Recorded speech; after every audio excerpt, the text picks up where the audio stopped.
क्या आप भी फाइनेंशियली फ्री होना चाहते हो? क्या आप भी चाहते हो कि आपकी 6 फिगर मंथली इनकम हो? क्या बड़े बड़े बंगले और लग्जरी कार्स ओन करना आपका भी एक सपना है? तो आपको करना कुछ नहीं है, बस 6 बंदों को जोड़ना है और उन्हें भी कहना है कि आगे 6 बंदों को जोड़े। अबे साले, आपको भी कभी ना कभी आपके किसी दोस्त, रिश्तेदार या किसी जानने वाले ने ऐसे ही पिरामिड स्कीम के बारे में बताया होगा और आपको सपने भी दिखाए होंगे। लेकिन आखिर ये पिरामिड स्कीम है क्या? क्या ये पिरामिड स्कीम, जिसे ये लोग बिजनेस मॉडल बोलते हैं, इंडिया में लीगल है भी या नहीं?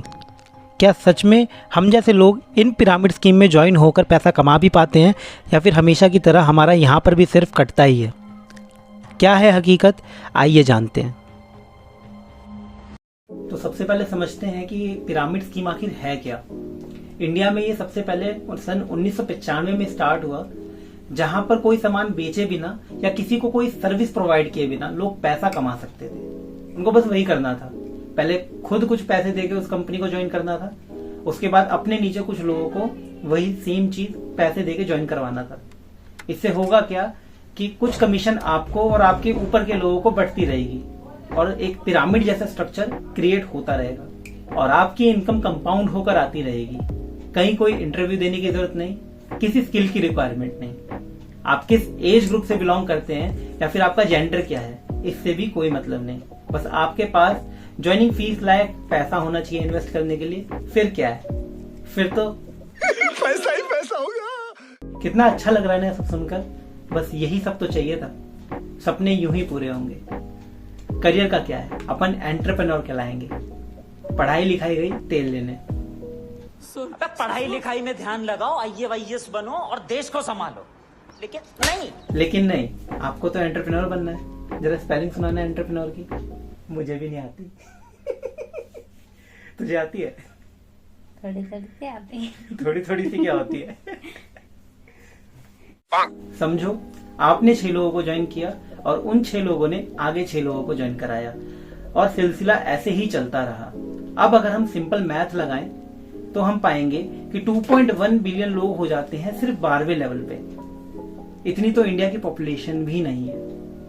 चलो मान लो कल को इंडिया की पॉपुलेशन 2.1 बिलियन हो भी जाती है, तो एक लेवल आगे अगर हम बढ़े और 13वें लेवल पे पहुंचे तो 13वें लेवल पे हमको चाहिए 13 बिलियन से भी ज्यादा लोग। इतनी तो वर्ल्ड की पॉपुलेशन नहीं है। 13वें लेवल पे आते ही इस स्कीम की हवा निकल गई। बस हवा निकल गई। इसी तरह बहुत सारी कंपनियां इंडिया के अंदर आती थी, लोगों से पैसा लेती थी और कुछ समय बाद उड़न छू हो जाती थी। वो तो अपना फायदा लेके 9 तो 11 हो गई, लेकिन यहाँ पर भी कटा तो सिर्फ आपके और मेरे जैसे लोगों का। फाइनेंशियली तो आप गए ही, आपका वो समय भी चला गया जिस समय को आप अपने करियर पे लगा सकते थे। आपके वो लोगों के ताने भी आज सच्चे हो गए। आपका वो विश्वास भी खो गया जिस विश्वास पर भरोसा करके आपके लोगों ने इस कंपनी में पैसा लगाया था। फाइनेंशियल, मेंटल और इमोशनल हेल्थ की बैंड बज गई। बचा क्या? Physical health. उसकी बैंड तो वो लोग बजा देंगे जिनसे आपने पैसा मांगा था, घर वाले हो या बाहर वाले। इन्हीं सब कारणों की वजह से पिरामिड स्कीम इंडिया के अंदर आज बैन है। पर हर चीज के लूप होल्स होते हैं, इसके भी हैं। अब यहाँ पे ज्वाइनिंग फीस नहीं लगती, आपको बस ज्वाइनिंग किट खरीदनी होती है। अब इसमें प्रोडक्ट्स को भी इंक्लूड कर दिया गया है। बहुत से तो क्रिप्टो करेंसी और एफिलिएट मार्केटिंग के नाम पे इस धंधे को चला रहे हैं और सिस्टम को मैनिपुलेट करके डायरेक्ट सेलिंग के नाम से जोड़ के दिखा रहे हैं।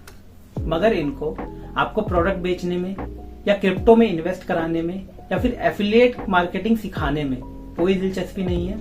इनको चलाना अपना वो 3 बंदे 6 बंदे जोड़ने वाला बिजनेस ही है। कान ऐसे पकड़ो या ऐसे पकड़ो, पकड़वाने इन्हें कान ही है। तभी इनके प्रोडक्ट्स आप ध्यान से देखोगे तो आप पाओगे कि इनके प्राइस नॉर्मल प्रोडक्ट से बहुत ज्यादा महंगे हैं और ये क्वालिटी में बहुत ज्यादा चीप हैं।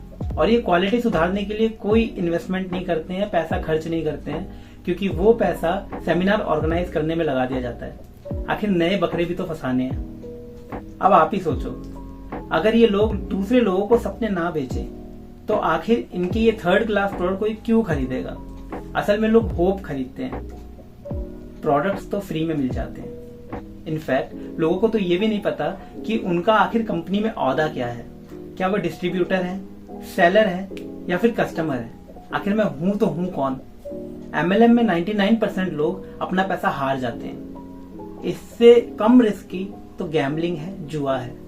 MLM में पैसा भी आपका, रिस्क भी आपका, काम भी आपको करना है और टीम भी मैनेज आपको करनी है। पैसिव इनकम का ख्वाब देखकर एक्टिवली आप काम कर रहे हो और कंपनी के मालिक मजे ले रहे हैं। अब इसमें सच कहूं तो उन लोगों की भी कोई गलती नहीं है जो अपने सपनों के लिए इस इंडस्ट्री में घुस गए हैं और काम कर रहे हैं।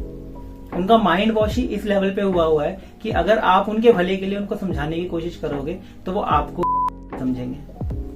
नेटवर्क मार्केटिंग भले ही कुछ कंडीशंस में इंडिया के अंदर लीगल हो, लेकिन पिरामिड स्कीम तो पूरी तरीके से इलीगल है।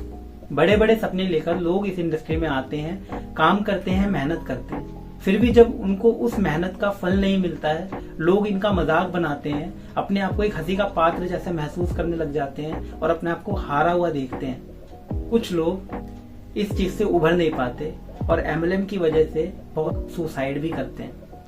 बात करें इंडियन गवर्नमेंट की तो ईडी ने क्यूनेट के 137 करोड़ रुपए जब्त कर लिए।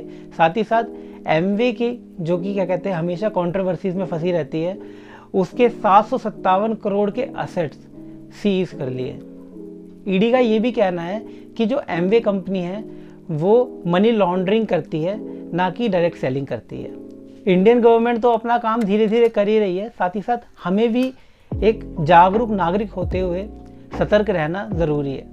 जब से ये इंटरनेट का ज़माना आया है तब से लोग समझने लगे हैं कि MLM आखिर है क्या।